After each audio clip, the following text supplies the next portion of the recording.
Wow, what an eventful Impact Wrestling this week, huh? So, of course, we kicked off Impact Wrestling this week with Sting and the Impact Wrestling audience coming out and talking about Hulk Hogan is here. The Aces and Eights picked a fight and everything, so the Impact crowd gonna come out and Impact Wrestling superstars gonna come out and pick a fight with them. And just when you thought this could get even more funnier, two Aces and Eights members who we thought were official comes out through the barricade. Anderson was like the first motherfucker to like greet them, right? So they come out and they get into the ring. And when they started beating up the first two niggas to jump was Storm and Kurt Angle. So Kurt and Storm beat the fuck out of the two Aces and Eights members, and one of them talked saying and he said, "Thank you. I'm getting my patch. You just helped me get my patch for the night."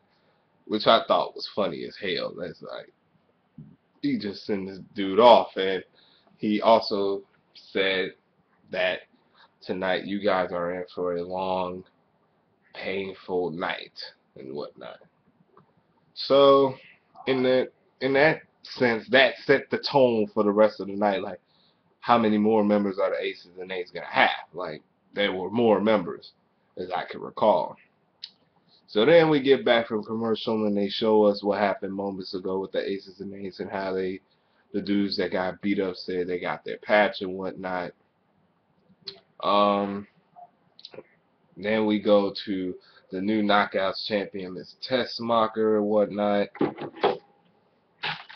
And this is open fight night. She can call out any woman she wants, and she chooses to call out her best friend and or mentor, Tara. My question is, does Tara look good? Doesn't she look good at 40 years old? God. Ooh. But anyway, yeah. Tara and Miss Tessmacher had a match with Taryn fucking Terrell as referee. Why they pick her? It's amazing. Beat up your husband and get a contract. Yeah. Yeah. So anyway, going on to the match. The match was decent. There were a lot of botches. It was like this whole night was full of, which I'll get to in a sec. This match was full of botches. It was like the first of a couple of huge botch fests for later tonight. It was like the work rate was kind of meh. It's like, golly, everybody was tired and just wanted to kick in. So then they showed what happened to the Pope, D'Angelo De Niro. You damn Aces and Eights bastards. Pope was sidelined with a separated shoulder. He's going to be gone for a couple of months, so he's officially out of the Bound for Glory series. I know one great cat in particular that's not very happy about that. So before we went to commercial, they set up, Sting set up backstage a triple threat match between Robbie E., Rob Van Dam, and AJ Styles to see, because they were supposedly supposed to face Pope for the points in the Bound for Glory series. So when we come back from commercial break, he immediately kick off into the triple threat match with Robbie E., AJ Styles, and Rob Van Dam. In my view, of course, another botch fest of a match. Not too many, but it wasn't too much. Not too many, but it wasn't too little either. All you heard throughout this match was either the Bound for Glory series or the fact that the paternity test was later on the night. And oh boy, the fucking paternity test. Oh boy. So the match, like I said, was okay. The winner of this was very odd. The winner was Robbie E., as he took advantage of Rob Van Dam. It was a 5-star frog splash.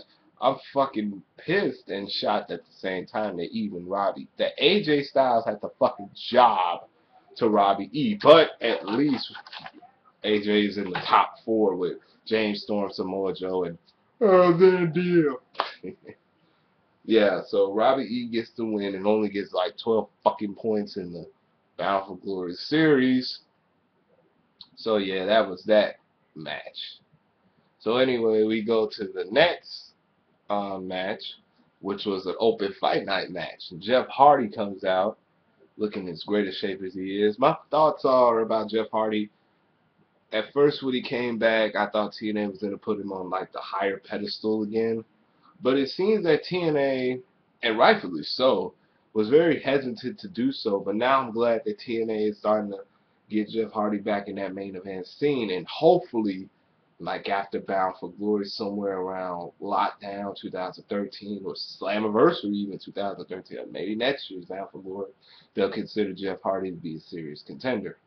So Jeff Hardy calls out Rob Terry, the guy who basically has been fucking with Jeff Hardy for the past several weeks. Match was what it was. Put Jeff Hardy over. Did he do his job? I think it did. Put Jeff Hardy over. So much. Put Jeff Hardy over. So much. So then we go back, and Sting comes backstage, and he's talking about oogity poogity poo with his little oogie boogie boo aces and eights. I've let you come through, and oh, it's time to play some games, bitches. Oogity boogity poo. And then, that in my opinion, was the highlight of the evening. So first, let me surround the story. First, when this whole thing came about, it was about, first you thought it was about Dixie Carter and AJ Styles. At first, that's what you think. But then they revealed that AJ Styles and Dixie Carter were not having an affair. It was actually Claire Lynch with her horrible ass acting. That's how her ass debuted. So then this story we thought was over progressed over the past several months and weeks leading up to this. Talking about Christopher Daniels, talking about how AJ Styles is the fucking baby daddy of Claire. And she, what we thought, admitted it. That AJ was indeed the baby daddy. So, and then he even had proof. AJ showing up drunk and shit. So then last week, Christopher Daniels and AJ Styles had a match to see if to win like a paternity thing or something. So now we get to the paternity test. And you think like, damn, this is like Maury Povich. Like you get AJ Styles' explanation on the mic, like if I am the baby daddy, if I'm not the baby daddy, then I don't want to hear another word from Christopher Daniels or Kazarian. But if I am the daddy, I'm gonna be a good father. I'm gonna be like a real man and step up to the plate or whatnot. So then after that, when the results were about to be read, we get Christopher Daniels and Kazarian. And boy, Kazarian Daniels went off. I mean, they went off on poor AJ. I thought this was just epic heels shit from these two. I've really liked Kazarian and Daniels' heelish things as of late, but I just hate the fact that it's always revolved around AJ Styles and Daniels for some reason.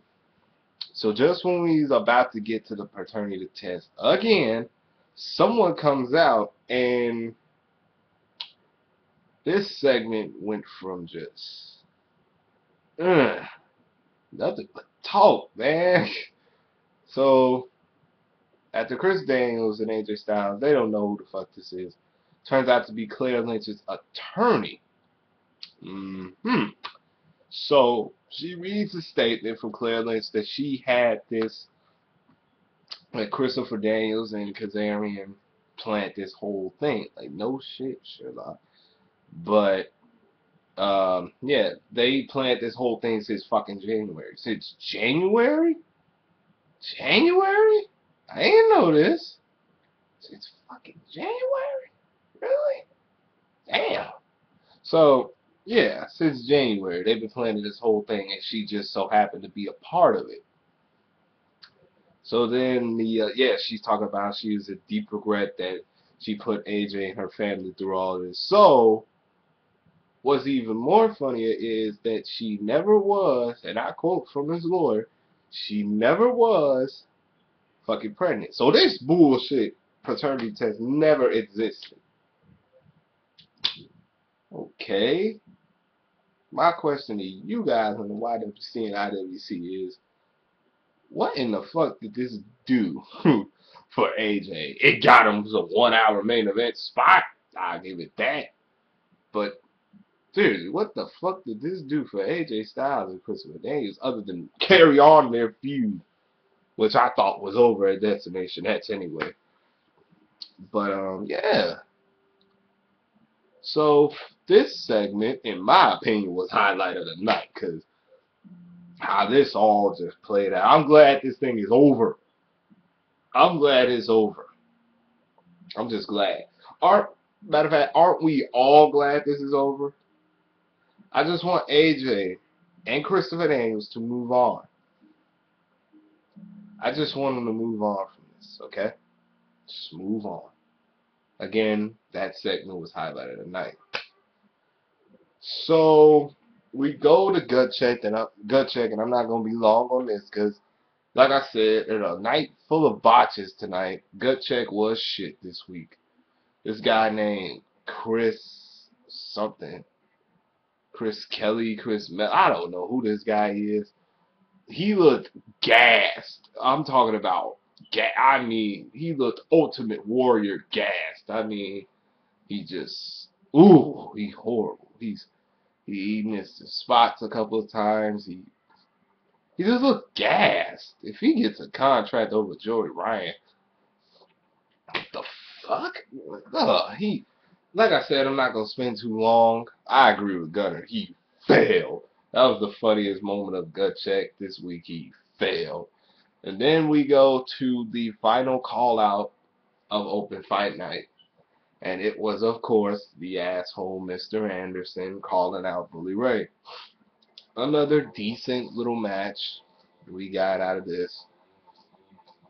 Another decent match we got out of this. And around this time when the match was happening, that's when Aces and Eights start doing their little thing, putting their little shit together and whatnot, fucking up.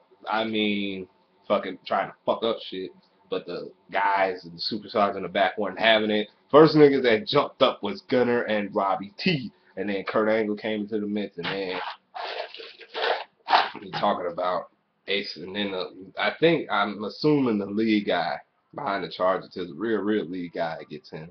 Starts talking about how Aces and Eights are going to raise hell now. And then we come back from commercial break. Sure enough, these motherfuckers, they raised hell. And it was like, God damn, how many of these mods is there? Like, holy shit, it was some over here, some over here, some over there, it was just complete anarchy. And the ones that Aries and Jeff Hardy and Rob Van Dam was dealing with, it was just like, holy shit, how many of these mods are we? And then it's like the big dude took out the Aries, the world champion. Switched the phone.